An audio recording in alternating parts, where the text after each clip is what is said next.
मध्य प्रदेश के एक ऐसे जिले की जो वन संपदा और खनिज संपदा के अवैध उत्खनन को लेकर कुख्यात और विख्यात रहा।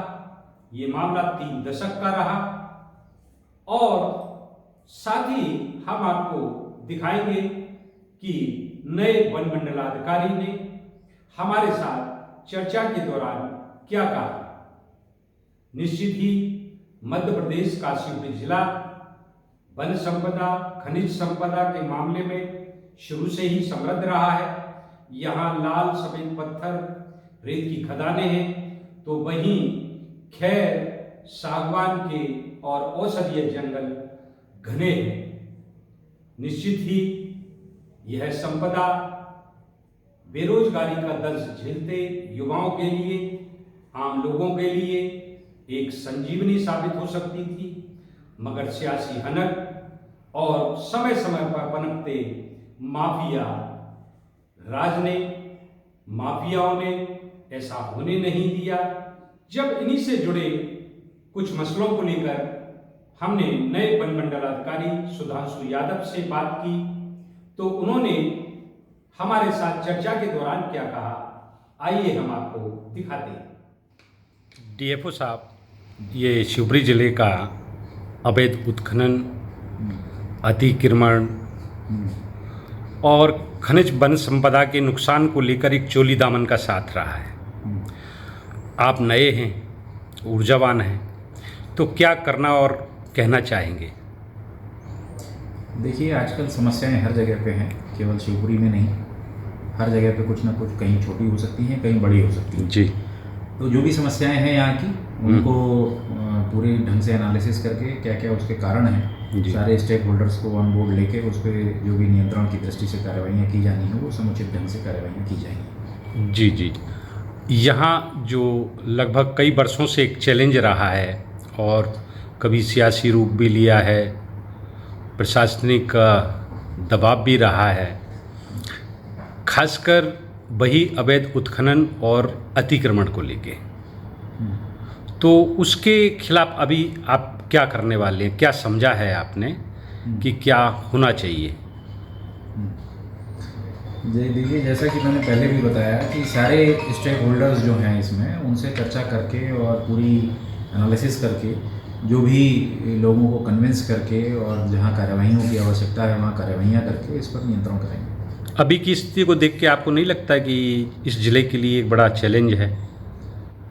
शायद पास्ट में बहुत बड़ा चैलेंज रहा होगा, लेकिन जो खनन यहाँ पर होता है फर्शी पत्थर का होता है। अब एडवांस बिल्डिंग मटेरियल अवेलेबल है। गांव में भी आप देखोगे तो पिलर पे आरसीसी की छत डाल के लोग काम करते हैं जी। तो अब क्वांटम उतना ज़्यादा नहीं है जी जी, लेकिन कुछ लीगल खदानें भी हैं जहाँ से लोगों की आवश्यकता है, जो उसके लिए फर्शी पत्थर या अन्य खनिज निकाले जा रहे हैं। चोरी छुपे कुछ निस्तारी के लिए या उसके लिए गांव में अपने पर्सनल व्यक्तिगत उपयोग के लिए लोग निकालते हैं, तो उसको भी सख्ती से कंट्रोल कर रहे हैं हम लोग। हमारे स्टाफ लगातार गश्ती कर रहा है, रात्रि में भी जाता है, और जो भी पुलिस की मदद से, दूसरे विभागों की मदद से किया जाना है वो कर रहे हैं। जिला बड़ा है, भूभाग भी बड़ा है और आपका अमला भी बड़ा है, तो क्या कहना चाहेंगे आप?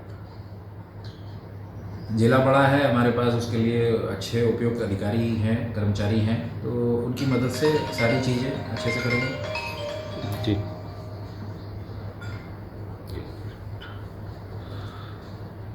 अब मैं आपसे एक अंतिम सवाल करना चाहूँगा कि अभी हालिया जो जिसे खबरें रहीं कि एक आपकी बीट गणेश खेड़ा बीट होती है बदरवास में, और शिवपुरी में जो आपका शुरवाया जो क्षेत्र है, वहाँ जो मोहनगढ़ है और एक और क्षेत्र है, वहाँ अवैध उत्खनन और ख़ासकर बदरवास में अवैध कटाई की खबरें रही हैं। तो विभाग की ओर से क्या कार्रवाई की गई? सुना है आपने बड़ी कार्रवाई की है।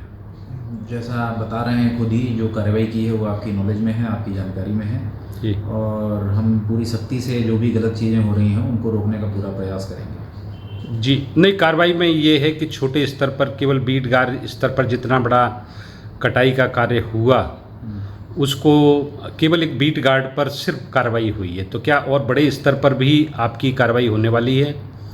देखिए, उसमें जो तथ्य हैं उसके आधार पर कार्रवाई होती है। कोई भी स्तर छोटा या बड़ा नहीं है, क्योंकि कटिंग एज लेवल पे सबसे पहले बीट गार्ड ही अपनी बीट को संभाल रहा है, और कटाई या कोई घटना अगर एक बीट तक ही सीमित है और उस बीट गार्ड ने अगर सूचना नहीं दी है तो प्रथम दृष्टया उसी पर कार्रवाई की है, और अगर किसी और का इन्वॉल्वमेंट और ये इसमें सिद्ध होता है तो निश्चित रूप से उसको भी हम देखेंगे। अगर मैं कहूँ कि खासकर अवैध उत्खननकर्ता अगर हैं या वन संपदा को नुकसान पहुंचाने वाले हैं तो उनके लिए आपका क्या स्पष्ट संदेश होगा? वन संपदा को बचाया जाना बहुत आवश्यक है। पर्यावरण और वन हमारे लिए काफ़ी ज़रूरी है, और पूरे विश्व में ही, भारत में ही नहीं पूरे विश्व में भी उसके लिए काफ़ी जागरूकता फैलाई जा रही है। वन है, वन्य प्राणी हैं तो हम हैं जी। यही मेरा संदेश है उनके लिए। तो उनको इस तरीके की गतिविधियों को छोड़ के वन और वन्य प्राणी तथा पर्यावरण के संरक्षण में अपना योगदान देना चाहिए। अच्छा यादव साहब, निश्चित ही शिवपुरी जिला खनिज संपदा, वन संपदा और आपका भू संपदा को लेकर एक भंडार, अगर यूँ कहें कि ये बड़ा भंडार रहा है, तो इसके संरक्षण संवर्धन के लिए आपने कोई नया प्लान किया है या करने वाले हैं? ऑलरेडी शासन की जो अलग अलग योजनाएं हैं उसमें प्लान्स चल ही रहे हैं। कई जगह पर वृक्षारोपण के कार्य हो रहे हैं, जल संरक्षण के कार्य हो रहे हैं। केवल वन विभाग ही नहीं, दूसरे विभागों के माध्यम से भी जल संरक्षण के कार्य और अन्य विकास के कार्य हो रहे हैं। तो उन विकास के कार्यों में वन और वन्य प्राणी संरक्षण के कार्यों में तेजी लाई जाएगी, और जो भी क्षेत्र से के लिए उपयुक्त नई योजनाएं संभव हैं उनको हम बनाकर भेजेंगे, और शासन से अनुमोदन होने के उपरांत उनमें विचार किया जाएगा। जी, थैंक यू। तो साथियों, आपने देखा, ये थे शिवपुरी के नए वन मंडलाधिकारी। मुखर हैं, ऊर्जावान हैं और अपने कर्तव्यों को लेकर निष्ठ हैं। हालिया उनके जानकारी में एक ऐसा घटनाक्रम आया जिसकी उन्होंने जांच कराई और कार्रवाई करते हुए अपने एक बीट गार्ड को निलंबित कर दिया। उनका मानना है कि अगर कोई भी शिकायत आती है, बड़े स्तर की हो, छोटे स्तर की हो, वह ऐसे लोगों पर कार्रवाई करने से पीछे नहीं हटेंगे। तो साथियों, आपने देखा, ये थी आपकी बात, आपकी ही बात में फिर हम किसी नए विषय और नई शख्सियत के साथ आपके साथ होंगे। तब तक के लिए बीएस बुल्ले का नमस्कार। विलेज टाइम्स का कार्यक्रम आपकी बात, बीएस बुल्ले के साथ आपकी बात कहने संपर्क करें।